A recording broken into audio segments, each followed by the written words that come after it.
Hi, this is Joe again with another review. Well, not really review, but it's my preview of the second half of the 2015 baseball season. We just had the All Star game a couple of days ago, and so I figured do a review of the second or preview of the second half of the baseball season. And of course, as you can tell, I'm a big Mets fan with my Mets shirt on and all the stuff behind me here. And I'm gonna tell you, to my fellow Mets fans out there who happen to be watching this, if those of you who happen to be watching this video, there's no way in hell the Mets are going to make the playoffs this year. No way. And if they finish in third place, they're very lucky with that hitting. Because let me put it this way, they can't hit water if they fell out of a boat. Because because they have the pitching to carry the forward, but they don't have the hitting to back it up. You know, so I expected that this way for the team since the season started. That they have the pitching, but they got no hitting. You can't win if you can't score runs. Just that simple. Now, the teams who are in first place in the National League right now, if one of them, if none of these teams make it to the World Series, it would be a disgrace. Because they were that good. That's of course the Nationals, the Dodgers, and the Cardinals. Which of course like what I hate because I beat the Mets so many times. But if none of these teams make it to the World Series, it would be a disgrace. It would be. But when I can see the Nationals in there because since they were originally the Montreal Expos, they had never played in the World Series. The closest they came was in 1981, and what should have been a big playoff year was in '94, but because of the 1994 strike, they never actually made it. Had the plans. The plans were canceled, and so was the '94 World Series.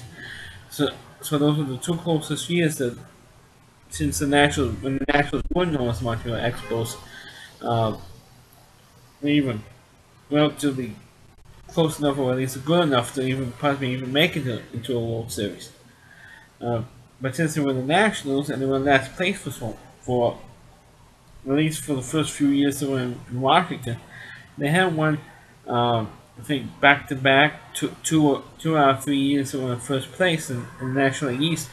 I expect them to be just as good if they don't get royally screwed by the umpires um, out of a bad call or something, which hardly will happen now because of the replay rule.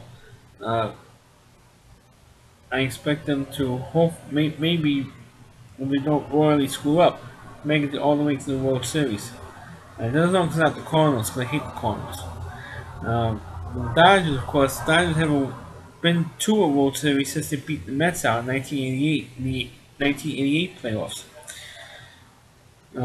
There's of course teams that usually beat the Mets in the playoffs. They don't make it to the World Series after. The only mistake, the only team that has been successful after being the Mets in the playoffs were the Cardinals because they won in 2006 and they won I think two other championships after that. So um, I think they won like three times after. For 2006, I think also they won in 2011. The Cardinals won twice, and which is surprising to me because usually teams they usually beat the Mets uh, in the playoffs. Usually they stink in the World Series, which the Cardinals did twice in '85 and '87, or they don't make it to the World Series ever again, like the Braves or the Dodgers. But anyway, we just wish that you know maybe teams that haven't won so long since the '80s make it to the World Series. At least I hope so. Make a good novelty story. The American League, however, of course, actually the stupid Yankees in first place, which I hope they crash and burn and not make it to the playoffs again. Because I want Joe Girardi to wear that stupid number 28 jersey for the rest of his natural life. The reason why he's wearing 28 because the Yankees won technically won 26 times. I'm not counting the year with Jeffrey Mayer play, but officially they won 27. So Joe Girardi won 27 until they won the 27th championship, and now he's going to keep winning number 28 until they win next time they win, which I hope stays that way. Because the Yankees haven't won a World Series in 6 years, which is an eternity for stupid Yankee fans because they expect the Yankees to win every single year. Um, so I hope they do hope that they crash and burn, and that make it to the playoffs and that make it to the World Series or anything else. Because I hate tired of seeing them win all the time. Excuse me. Of course, the team that I would like to see win, at least for the American League side, is Kansas City. Because Kansas City hasn't won the World Series in 30 years. And you can see at least the last two games on YouTube, Game 6 and 7, you see how they won. They actually won Game 6, which of course led to Game 7, on a controversial call on first base in the bottom of the ninth inning. Because George Order, I think, was the one. He was out by at least a foot. At least one foot he was out, and you can tell on countless replays he was out, but the umpire ruled him safe. And of course, with 2 out, the Royals ended up winning the game. 2-out base hit. And then, of course, in Game 7, they blew out the Cardinals 11-0. I mean, that game, the 7th game wasn't even close. They got totally blown out. And that was the first time I can remember that 7th game of the World Series was a total blowout. I think it was actually the last 7th game that was played that was actually a blowout. And I loved it because I loved that the Cardinals got blown out. When Herzog got thrown out of the game, Joaquin Andujar, who was one of the best pitchers, came in relief. He got thrown out. He threw a fit on the field. Herzog got thrown out. Andujar got thrown out. I mean, the Cardinals were just going crazy in that game because, of course, the umpire who made that controversial call on first base the game before was the umpire at home plate. So the Cardinals were giving him crap all night long. And of course, then he threw out Herzog and Andujar, and then the Cardinals really went nuts. And of course, that was the start of the curse of Keith Hernandez, actually, the 85 World Series. Which of course was that curse held for like 24 years when the Cardinals won in 2006. But I do hope that the Royals win because that city is like starving for a championship because they don't have a basketball team. It's not anymore. They don't have a hockey team, so they have 2 professional franchises in Kansas City. They have, of course, the Royals, and they have the Kansas City Chiefs football team, and the Chiefs haven't won in back in the 70s. I think they won a championship, but I think they won the Super Bowl back in the early 70s or something. But the Royals haven't won, even though they won playing divisions in the 70s, in the early 80s. They only won 1 World Championship, and it was in '85. So at least I'm glad that George Brett got his 1 World Series ring out of it, because he's one of the greatest players of all time, and they feel they deserve to have a World Series ring at least once in his career. Played to win the World Series, even though he did play in 2, in the 80 and 85. But the Royals deserve to have another championship under that belt. And of course, the other team is in first place in American League against the Angels in the American League West, and they only won in 2002. So, if the teams held as they are, of course, the 2 teams that I would like to see in the World Series is either the Nationals versus Kansas City or the Dodgers versus Kansas City. One of those 2 combinations. Because at least you have teams that won.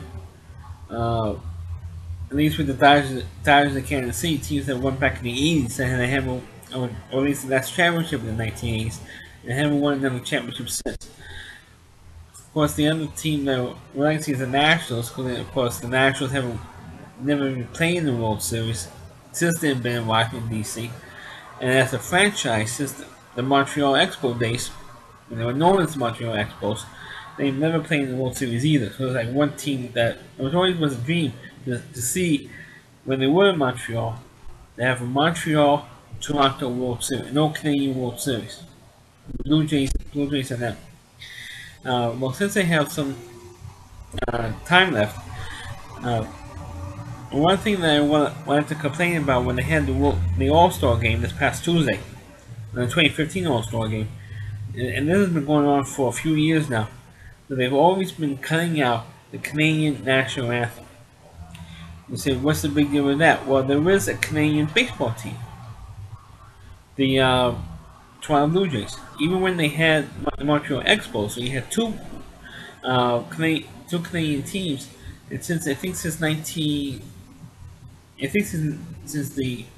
90s or mid to late 90s, they've always been cutting out on the coverage. Since on Fox, at least on Fox, they have been cutting out the Canadian national anthem from the pregame ceremonies, which is a disgrace. To me, it's a disgrace. Even though obviously I'm not Canadian, but I think it's a disgrace they cut out the Canadian national anthem for the pregame coverages. Now, I don't know if they do it during the actual commercial break, but because that's probably when they do it, it was during the commercial breaks, and then they come back and then they introduce the two All-Star teams, which I'm going to complain about in a second, how they've been doing that, or what they have been doing when introducing the All-Star teams. But they always seem to cut out the Canadian national anthem, they go to the commercial, and then they have the American national anthem, and it's just I'm going to do a little adjustment here. It's a joke how they treat the Canadian national anthem, because I think it's an insult, and I'm surprised that the Canadian people haven't been making a stink over it. Over the years. When now I'm going to complain about how they introduced the players. When I was a kid growing up, watching the All-Star game like I did every year, the way they would introduce the two teams was they would introduce. I think this year was in National League ballparks in Cincinnati. Naturally, of course, they're going to introduce the American League team first. And what they do is they introduce the coaches, introduce all the reserves, and then they will introduce the starting lineup. And they all will come out of the dugout one at a time to the what depends on how we're saying this, the third baseline, and then introduce the players one at a time. And they'll come out of the dugout, tip the caps in the air, and that's it. That's how they used to do it. And then they'll go over to the National League side and do the same thing. Now what they do is they introduce all the reserves first on the American League side. Then they go to the National League side, do all the reserves. Then they go back to the American League side. I mean, your head is going like this, like a tennis match, back and forth here. Then they go back to the American League team, introduce the starting lineup and the starting pitcher. Then they go back to the National League team and introduce the starting lineup. And what the funny thing is, fuck Joe Buck, since the game's been on, also game's been on Fox, Joe, instead of listening to the public address announcer that usually announces the players during the regular season in Cincinnati, you gotta hear Joe fucking Buck. Excuse my language. You have to listen to Joe fucking Buck announce all the players. Why is he announcing the players and not the national and not the regular PA announcer for the Cincinnati Reds, who was there all year long introducing these guys? And that's another problem that bothers me too, that Joe Buck is announcing all these players. He does it for the All-Star game, and he also does it for the World Series, and he also does it for the Super Bowl when Fox if Fox is broadcasting the Super Bowl that year, he does the same thing. Excuse me. Which bothers the hell out of me. And the funny thing is, if you notice, when he announced the starting pitcher, who was I think Greinke from the Dodgers, he announced, warming up in the bullpen from the Dodgers, Zach Greinke. The funny thing is that Zach Greinke was walking from the bullpen to the dugout. So how the hell can he be in the bullpen warming up if he's on the field? Walking to the dugout after warming up. I mean, hello? I mean, Joe fucking Buck, pay attention! And I'm surprised that during the game, Joe Buck wasn't complaining about how late the game was going. Because the game didn't end until about 11:30 Eastern time. That game, because he always complains, oh, it's now 11 o'clock in the East and we're still playing crap. He never pulls that crap when he's announcing a football game. That's what baseball games. I know I'm talking about doing half and half in the previews with that in the All-Star game. But I thought about the All-Star game, I thought it was also kind of ridiculous that they also they started the coverage at 7 o'clock. And then they had this Final Four, on the Franchise 4 thing, which was kind of long and kind of ridiculous. I mean, they should have started that a bit earlier and have the game. They should have BS a little bit for about 15 minutes tops, and then you have the whole pregame ceremony, and then the game will start around 8 o'clock. But they don't want to start the game at exactly 8 o'clock because they're worried about the ratings for the West Coast. If they worry about the ratings for the West Coast, the game start at 5:30 their time. You know, we have to wait in the East Coast to about 8:30 for the All-Star game to start, because the pregame show was so damn long. To me, it was ridiculous. The game should have started at least a half hour earlier. For the people who are on the East Coast or the Central Time Zone, at least the games will end a little bit earlier. Instead of 11:30 at night, it would be 10:30 at night, or at least 11 o'clock. But because it was way too long of a pregame show. First of all, pregame show should not last an hour and a half. There should have been at least an hour or 45 minutes tops on pregame show, with the introductions and the final Franchise 4 thing. The other thing that always kind of bothers me, they take way too long to introduce these players. Especially because they did the stupid Franchise 4 thing, it took even more time. It took about at least another 25 minutes. Just on that. Because they went over all the 30 teams. And of course they did Cincinnati last, and then they did the best four. They picked the best 4 players, living players, and they did that too. It was also taking that extra time. But I felt it was okay, but they should have done the Franchise 4 thing the night before, instead of doing the night for the All-Star game. But in terms of the game itself, I thought it was one of the more high-scoring games that they have for a while. The American League won, and they should not have the final thing. The league wants the All-Star game has the 7th game of the World Series thing. This is going on for 3 years ago, 2013, 2014, 2015. The American League won the All-Star game, so they had the home field advantage. That means the 7th game would be played in the American League ballpark, which was bullshit last year because Kansas City hosted the 7th game of the World Series, so they played at home. I had the home field advantage in last year's World Series, and meanwhile the Giants beat them, becoming the first team on the road to win the 7th game on the road since the 1979 Pirates. So this whole deal is a bunch of crap. They should went back. They should not make the game count for anything, and let's have it as a friendly exhibition game between the two leagues, and that's it. So that's my review of the second half of the 2015 season, plus my critique for the All-Star game. So it did kind of like a half and half thing going on here. So please, I hope you enjoyed the video. Please click on it, please rate it, feel free to comment on it. Please subscribe to my channel, and please forward this video onto your Facebook pages. Also, you can check out all of my videos, not only on my YouTube channel, but also on the website rallyc.com. That's ROWDY, the letter C.com. And also, you can check out all the content on rallyc.com, including the TV trash videos and the Wrestling Mohawk and the PO Pizza Guy. Because there's a Presley Moore who's a rally reviewer, he does great work over there. So check out not only my videos on YouTube on rallyc.com, but also check out the rally reviewers, Presley Moore's videos as well. Does a great job on that. Thanks for watching. Catch you next time.